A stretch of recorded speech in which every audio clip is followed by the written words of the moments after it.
So how you communicate to your customers is an absolutely critical part of your role as a senior tennis coach. So one of the first things that we think about is professionalism. It's a really important part of it. So, from a coach perspective, you communicate a lot to your customers when you're on time. You're being friendly and personable in your approach. You dress well. You look like a pro. You're in a team uniform. You use quality tennis equipment, so you've got a good racket with a grip that's well maintained, and a coach that looks in good physical condition, is fit, is a great role model for the young students. It says a lot. It communicates a huge amount, those kind of key areas, to your customers before they even attend your first coaching session. So that professionalism is a really key part of essential communication there.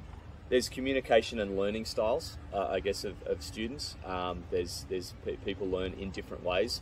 What we usually encourage to try and go through as many of the learning styles as possible is when we're doing demonstrations of activities, we try and bring students into a certain area, whether it's standing on a line. We explain the drill so they're hearing it. We also show the drill, so we'll provide a demonstration. We'll get kids actively participating in those demonstrations of particular exercises, or whether that's particular teaching points. So as far as the learning styles go, that's typically how we try and demonstrate activities.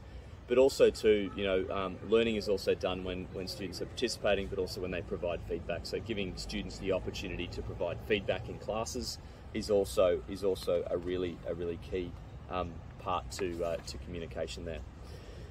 Voice projection of a coach is a really key thing that often creates the perception of whether somebody is a good coach or not a stronger coach.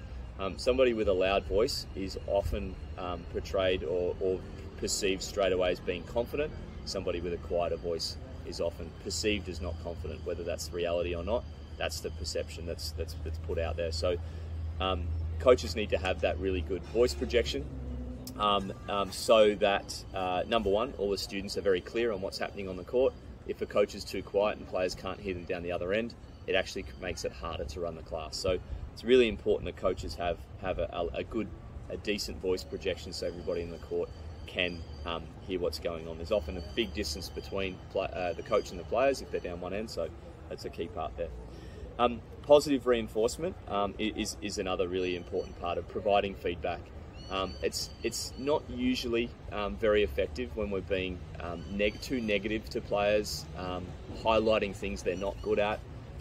People typically respond far better to students or to coaches providing positive feedback. So noticing when players are doing something doing something really well will actually increase learning, as opposed to highlighting when they're not doing something well. So we always want to be really positive to our students in the classes, and we think that positive reinforcement is a key part there. The other key thing there is just adapting, coaching styles for each class. So when the way in which a lot of coaches actually have they're running, say, a red ball session, and they might run teenage classes at 5:30, and they might have adults later on. You always want to be adapting your coaching style to the classes that you're running. So you might have a lot more of a fun, and you might get down to students' levels a lot and have a really good time in a red ball class. And then when you might be coaching, say, a high performance group at 5:30, then you've got to be running something that's a lot more disciplined. The standards have to be a lot higher, and you're really pushing students. So it's really important that coaches also adapt their learning style for each class that they're running.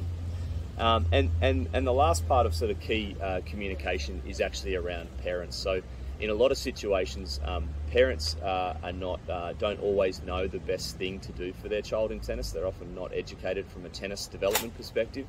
So it's a really key thing, or key role of a coach, that coaches are often communicating with parents a lot around how many times their players should be playing each week, encouraging them to do tournaments, private lessons and things like that. Parents really need to be guided, so we see that as a really key role of every senior coach.